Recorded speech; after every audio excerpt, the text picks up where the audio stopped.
warahmatullahi wabarakatuh. Perkenalkan, nama saya Muhammad Dias Ananda Syukri dengan NIM 2311522015. Pada kesempatan kali ini saya akan menjelaskan bagaimana cara mendeploy aplikasi front end dan back end menggunakan Google Cloud Console.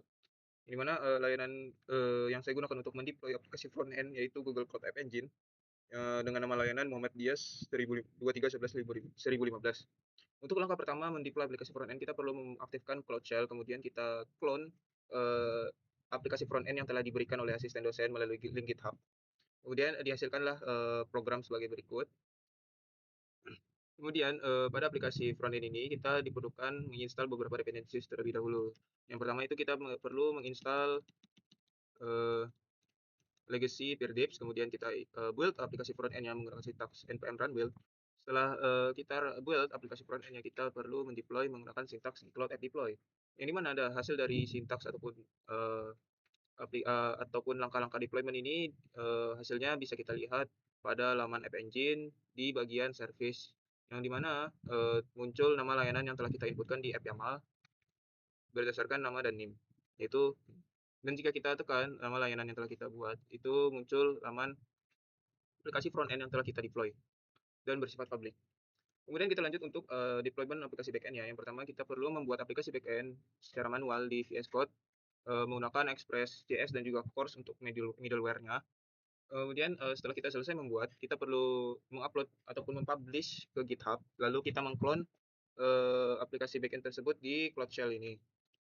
Dihasilkanlah program sebagai berikut. Kemudian pada langkah-langkah deployment backend, kita perlu yang pertama mengupload Docker image melalui artifact registry, yang dimana kita set projectnya terlebih dahulu melalui ID project, kemudian kita set region yang kita gunakan. Setelah itu baru kita submit Docker image yang telah kita buat. Setelah itu setelah Docker image terupload ataupun terupload, kita pergi ke Google Cloud Run, yang dimana kita perlu mendeploy kontainer dengan cara menginputkan atau mensubmit Docker image yang telah kita buat ataupun kita upload sebagai berikut. Kita set regionnya juga.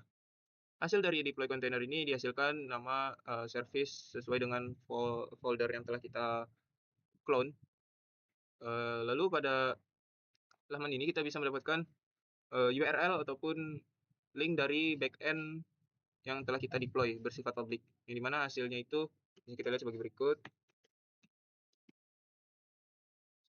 Kemudian pada aplikasi front end kita bisa menginputkan link yang telah kita dapatkan, link backend, dengan hasil sebagai berikut.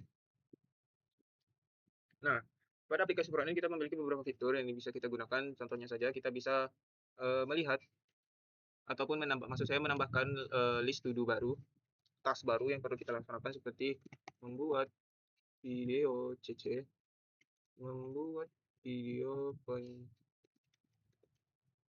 tugas besar CC. Lalu kita set deadline-nya, contohnya saja tanggal 30. Pada langkah berikutnya ini muncul task yang baru kita input, yaitu membuat video CC. Lalu fitur berikutnya kita bisa mengubah status yang dimana yang awalnya pending ataupun belum terlaksana menjadi komplit dengan cara menekan button checklist di samping judul task yang telah kita buat sebagai berikut.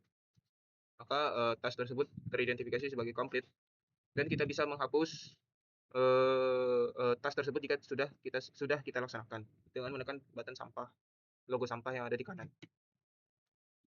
Kemudian kita bisa mengedit, misalnya saja UAS ini karena dia overdue, mungkin kita karena udah lewat tanggal dari hari ini, kita bisa mengupdate deadline-nya menjadi tanggal 2. Lalu kita simpan perubahan. Maka status overdue itu hilang dengan kita mengubah deadline yang sebelumnya. Kemudian kita bisa melihat apa task-task yang masih aktif ataupun belum terlaksanakan di sini, seperti seminar proposal dan UAS RPL itu masih belum terselesaikan ataupun bisa dibilang pending. Kemudian ada yang selesai juga yang sudah complete, yaitu belajar cloud computing dan juga tugas besar PB. Kemudian untuk mungkin itu saja penjelasan saya pada video kali ini. Kurang lebihnya saya mohon maaf. Wabillahi taufiq wal hidayah. Wassalamualaikum warahmatullahi wabarakatuh.